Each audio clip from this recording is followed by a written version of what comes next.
Namaskaram, Gurukul. Namaskaram. We have all known you as a Kalari master, but you are also an expert in Ayurveda treatment.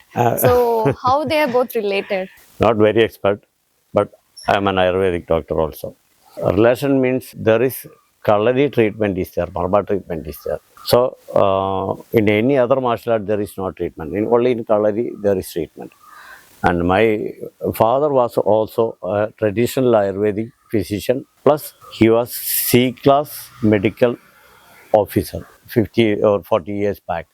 There was a course for traditional physicians in Ullur Ayurvedic College. They were teaching my father again refreshing the Ayurvedic course. And there was test and examination. So he got C-class medical registered certificate. Then he was treating Ayurveda also with traditional treatment of Marma treatment and other Kalari treatment. Then I joined in BAMS in Madras University. അവിടെ നമുക്ക് BAMS ഒരു course ഉണ്ടായിരുന്നു. ഇവിടെ വന്ന് ആയുർവേദ അച്ഛൻ്റെ കൂടെ practice ചെയ്തു, കളരി treatment practice ചെയ്തു. കളരിയിൽ മർമ്മ ട്രീറ്റ്മെൻറ്റ് അതുപോലുള്ള കുറച്ച് ട്രീറ്റ്മെൻറ്റ്സ് ഒക്കെ ഉണ്ട്. രണ്ടും കൂടെ ചേർത്തിട്ടാണ് ഞാനിപ്പോൾ ട്രീറ്റ് ചെയ്യുന്നത്. അപ്പോൾ കളരി പഠിപ്പിക്കുന്ന കൂടെ ഇതും പോകുന്നുണ്ട്. അങ്ങനെയാണ്. മിക്ക കളരിയിലും ചികിത്സയുണ്ട്. അത് കളരിയിൽ എന്തെങ്കിലും പരിക്ക് പറ്റുമ്പോഴോ അതുപോലുള്ള പരിക്ക് ഇഞ്ചുറി ഉണ്ടാകുമ്പോഴോ ചെയ്യുന്ന ചികിത്സയാണ് കളരിയിൽ ചെയ്യുന്നത്. That kind of injury may happen also in martial art also. You are a karate master. Yes. So you know such kind of injury and also marma injury that the guru who himself is treating, we have to take him to the hospital. At present situation, that also is needed. Head injury like that. Okay. So people can be benefited from you in both ways. They can learn also and they can get the remedy also. There are a lot of martial arts in this world. Yeah. But Kalari is well known as the mother of all martial arts. Yes. So what is the fundamental reason for that? എല്ലാവരും വിചാരിക്കുന്നത് ഈ കളരിയിൽ നിന്ന് മറ്റ് martial art ഉണ്ടായി. From kalari all other martial arts are originated. It's not like that. I don't believe like that. You are the second time you are coming here in Kurukulam from Tamil Nadu. So there is a reason. You understood something is there. കളരിയിൽ ഇല്ലാത്ത ഒരു മൂവ്മെന്റും ഒരു marshal ആർട്ടിലും ഇല്ല. Every movement and every attack and every defense and every exercise, everything is in Kalari. That's why it is mother of martial art. From this you can make other martial art. So many martial arts you can make from Kalari. I think so. You have seen leg raising. Leg raising is only a drill. It's not a kick. But there is kick in the maypite. When you do the maypite, they are doing like this. They are doing. It's kick. Then maybe in your language it is a punch, and there's a block also. So you can see if you are keenly watching.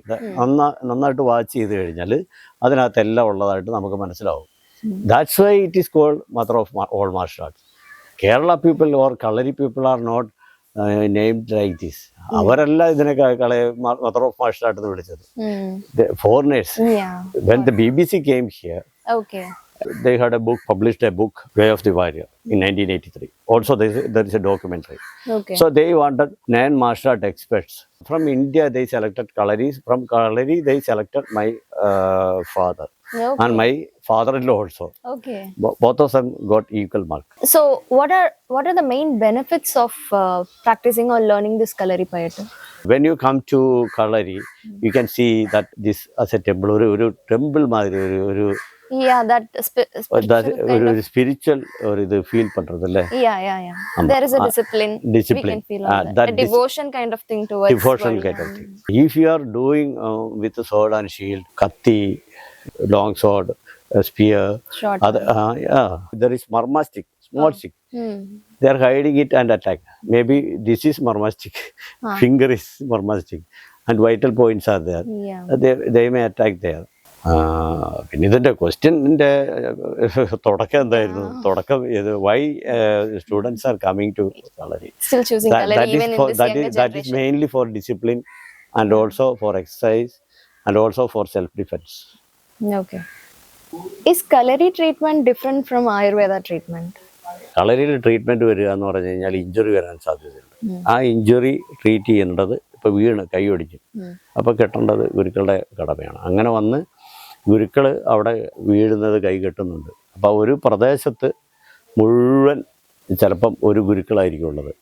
അപ്പോൾ അവിടെ കുതിരപ്പുറത്തുനിന്ന് വീഴുന്നവരോ ആനപ്പുറത്തുനിന്ന് വീഴുന്നവരോ മരത്തിൽ നിന്ന് വീഴുന്നവരോ ഒക്കെ ആയിട്ട് അന്നത്തെ കാലത്ത് അവിടെ ചെല്ലും. അപ്പോൾ ഗുരുക്കൾ കളരിയിലുള്ളവരെ മാത്രമല്ല ട്രീറ്റ് ചെയ്യുന്നത്, മറ്റുള്ളവരെയും ട്രീറ്റ് ചെയ്യാൻ തുടങ്ങി. Mainly orthopaedic.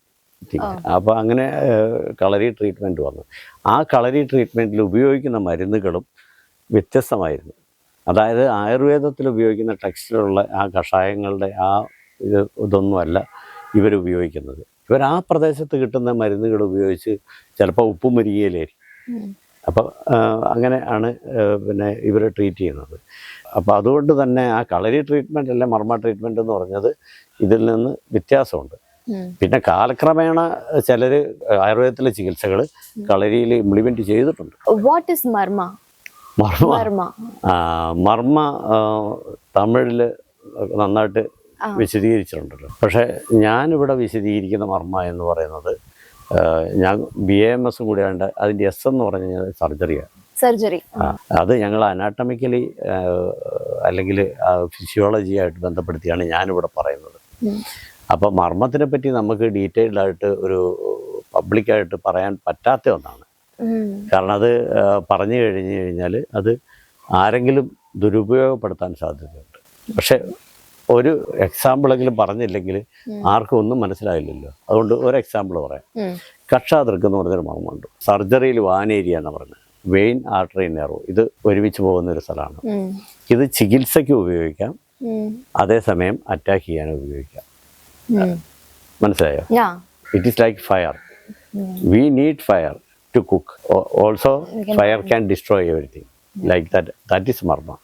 So how we use this vital points in Kalari treatment or marma treatment? Some marmas we can use for treatment.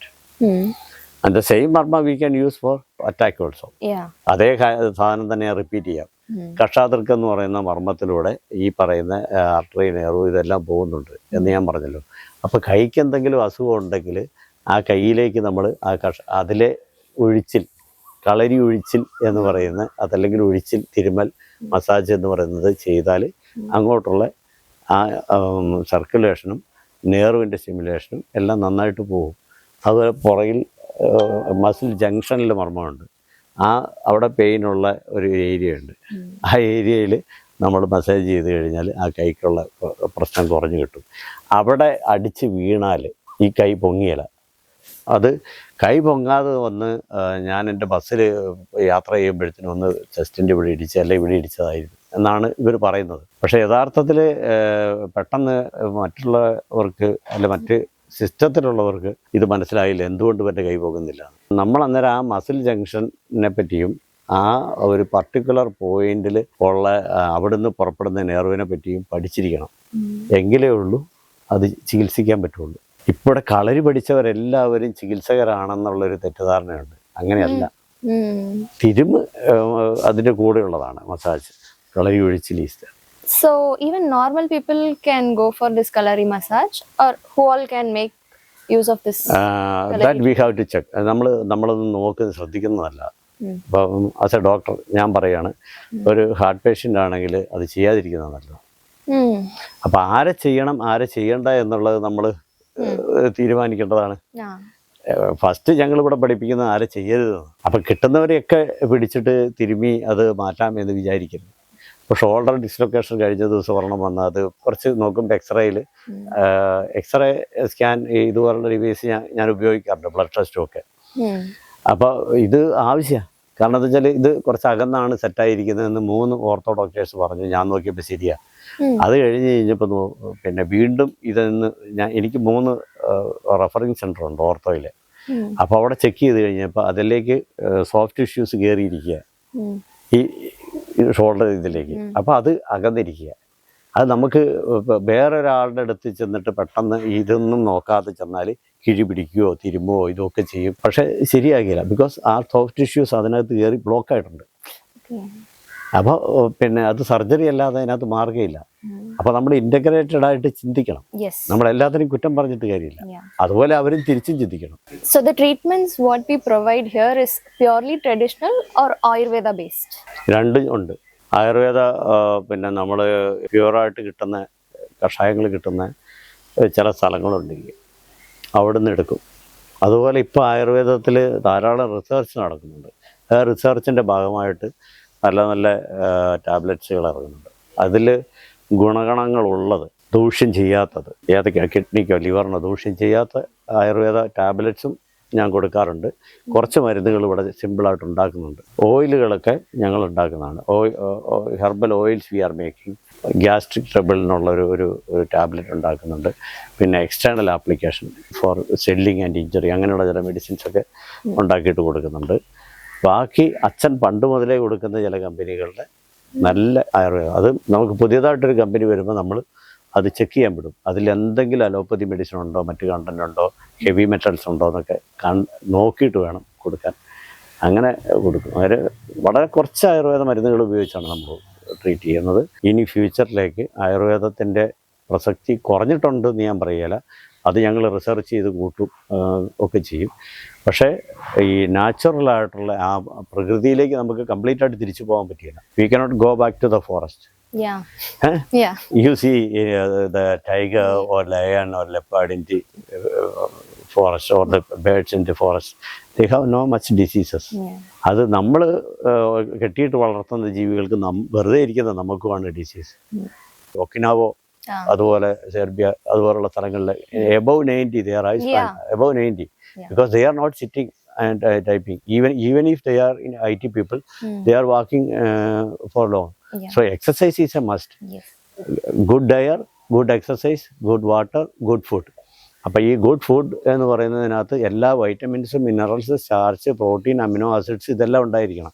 അപ്പോൾ ഇതിനെപ്പറ്റി നിങ്ങൾ കൂടുതൽ പഠിക്കുകയൊന്നും വേണ്ടത്. നല്ല വെജിറ്റബിൾസ് നോക്കിയിട്ട് കഴിക്കുക, നല്ല ഫ്രൂട്ട്സ് കഴിക്കുക, ഇറച്ചി കഴിക്കുന്നതിനൊന്നും തെറ്റില്ല. പക്ഷേ അത് വേണ്ട വിധത്തിൽ കഴിക്കുക, സലാഡും ഒക്കെ ചേർത്തിട്ട് കഴിക്കുക. അപ്പോൾ എക്സർസൈസ് ചെയ്ത് കഴിഞ്ഞാൽ നന്നായിട്ട് നമുക്ക് ഈ പറയുന്ന സംഗതികളെല്ലാം വർക്ക് ചെയ്യും.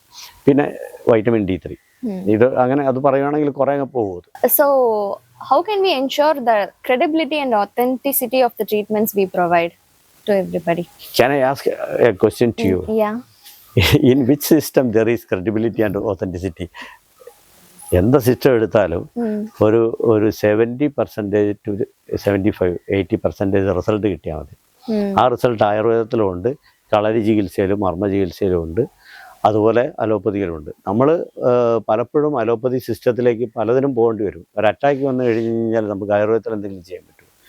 അവിടെ അതിന് ക്രെഡിബിലിറ്റി ഇല്ല. ക്രെഡിബിലിറ്റി ഉള്ള മറ്റ് ആയുർവേദ ട്രീറ്റ്മെൻറ്റുകളുണ്ട്. അത് ഞങ്ങൾക്ക് അനുഭവമാണ്.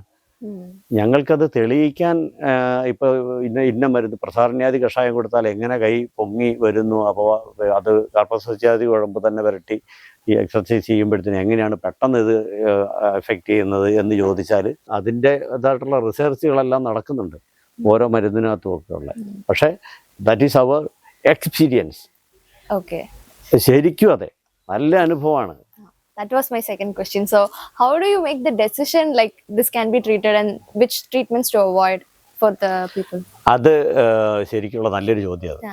കാരണം എന്താണെന്ന് വെച്ച് കഴിഞ്ഞാൽ we have to avoid some disease. അത് ഇപ്പോൾ ആയുർവേദത്തിൽ പറയുന്നുണ്ടല്ലോ, സാധ്യ അസാധ്യ കൃത്രസാധ്യ എന്ന് പറയുന്നത്. അതായത് എളുപ്പത്തിൽ സാധിക്കുന്ന രോഗങ്ങൾ, പിന്നെ പതുക്കെ മാറ്റാവുന്ന രോഗങ്ങൾ, തീരെ സാധിക്കാത്ത രോഗങ്ങൾ എന്ന് എത്രയോ വർഷങ്ങൾക്ക് 5000-10000 വർഷങ്ങൾക്ക് മുമ്പ് എഴുതി വെച്ചിട്ടുണ്ട് ടെക്സ്റ്റിൽ. അത് പണ്ടത്തെ ആയുർവേദ വൈദ്യന്മാർക്കും അറിയാം ഇവനെ ഒഴിവാക്കി വിടണം എന്നുള്ളത്. അപ്പോൾ അവനെ ഒഴിവാക്കി വിടും. പക്ഷേ ഇവിടെ നമ്മൾ ഞാൻ എന്നെ സംബന്ധിച്ച് ഞാൻ പറഞ്ഞല്ലോ ചില ഓർത്തോപീഡിക് അതുപോലെ തന്നെ 10-16 വർഷം ഞാൻ ഓങ്കോളജി റേഡിയോളജി ഡിപ്പാർട്ട്മെൻറ്റിൽ ഹെഡായിട്ടിരുന്ന ഡോക്ടർ രാജശേഖരൻ നായരുടെയും കൂടെ ശിഷ്യനായിരുന്നു. ഇപ്പോഴും ഓർത്തോപീഡിക് ഡോക്ടേഴ്സുമായിട്ട് ബന്ധമുണ്ട്. അപ്പം ചില സ്കാൻ, ബ്ലഡ് ടെസ്റ്റ്, മറ്റ് സാധനങ്ങൾ, യൂറിക് ആസിഡ് ഇതൊക്കെ ചെക്ക് ചെയ്യും. ഇപ്പോൾ ഒരു നടുവേദന, ഫോർ എക്സാമ്പിൾ ബാക്ക് പെയിൻ, അതിൽ ആ ഡിസ്ക് എത്രമാത്രം പ്രൊലാപ്സ് ചെയ്തിട്ട് ആ നെർവിനെ കൺജസ്റ്റ് ചെയ്തിട്ടുണ്ട്, ഇവൻ്റെ കാലും is there any chance to paralyse this leg, we have to avoid that. അവനെ നമ്മൾ ഉപേക്ഷിക്കുന്നത് തന്നെയാണ് നല്ലത്. ഉപേക്ഷിക്കുകയല്ല, അവനെ പറഞ്ഞ് സമാധാനിപ്പിച്ച് കൺവിൻസ് ചെയ്ത് ആ പർട്ടിക്കുലർ നന്നായിട്ട് ചെയ്യുന്ന ഒരു ഡോക്ടറുടെ അടുത്തേക്ക് അവനെ വിടുന്നതാണ് നല്ലത്, അല്ലേ? ആവശ്യമില്ലാതെ എന്തിനാ നമ്മൾ പിന്നെ എത്തിക്സ് ഇല്ലാതെ ചികിത്സിക്കരുത്. ഇപ്പം ഈ ആയുർവേദ ട്രീറ്റ്മെൻറ്റ് ഏത് ട്രീറ്റ്മെൻറ്റും ആവട്ടെ അവർ നിങ്ങളെ വിശ്വസിച്ച് വരുന്നവരാണ്. ആ വിശ്വസിച്ച് വരുന്നവർ ഒരു കാര്യമുണ്ട്, ഒരു if you are going to Lulu mall or some shopping complex, you don't have to ask who is the owner. നിങ്ങളത് എടുത്ത് സാധനം വാങ്ങുന്നു പോകുന്നു. ബട്ട് ഒരു ഡോക്ടറുടെ അടുത്ത് ചെല്ലുമ്പോൾ നിങ്ങൾ വിശ്വസിച്ചാൽ ചെല്ലുന്നു. വിശ്വാസത്തിന് ഏറ്റവും ചൂഷണം ചെയ്യാൻ പറ്റുന്ന ഫീൽഡാണ് ഈ പറയുന്ന ട്രീറ്റ്മെൻറ്റ് ഫീൽഡ് എന്ന് പറയുന്നത്. അത് ഏത് ആയുർവേദമാണെങ്കിലും ശരി, എന്താണെങ്കിലും ശരി. ഇപ്പോൾ ഒരു 7 days ട്രീറ്റ്മെൻറ്റ് ഒഴിച്ചിൽ ആവശ്യമുള്ളതിന് എനിക്ക് വേണമെങ്കിൽ 21 ദിവസം 1 മാസം ആക്കാം. ബിസിനസ് ഏറ്റവും നന്നായിട്ട് ചെയ്യാൻ പറ്റുന്ന ഫീൽഡാണ് ഈ പറയുന്ന ട്രീറ്റ്മെൻറ്റ് ഫീൽഡ്. അതുകൊണ്ടാണ് ഹോസ്പിറ്റൽസ് ഇത്രയും വളരുന്നത്. അവർക്ക് ഒഴിവാക്കാൻ പറ്റുന്ന പല കാര്യങ്ങളും ഒഴിവാക്കാൻ പറ്റും, ഞങ്ങൾക്കും ഒഴിവാക്കാൻ പറ്റും. എന്നിട്ട് അവരെ പറ്റാവുന്നിടത്തോളം നല്ല രീതിയിലുള്ള ട്രീറ്റ്മെൻറ്റ് കൊടുക്കാൻ, പിന്നെ സമാധാനിപ്പിച്ച് കൺവിൻസ് ചെയ്യാനും സാധിക്കണം ഒരു ഡോക്ടർക്ക്.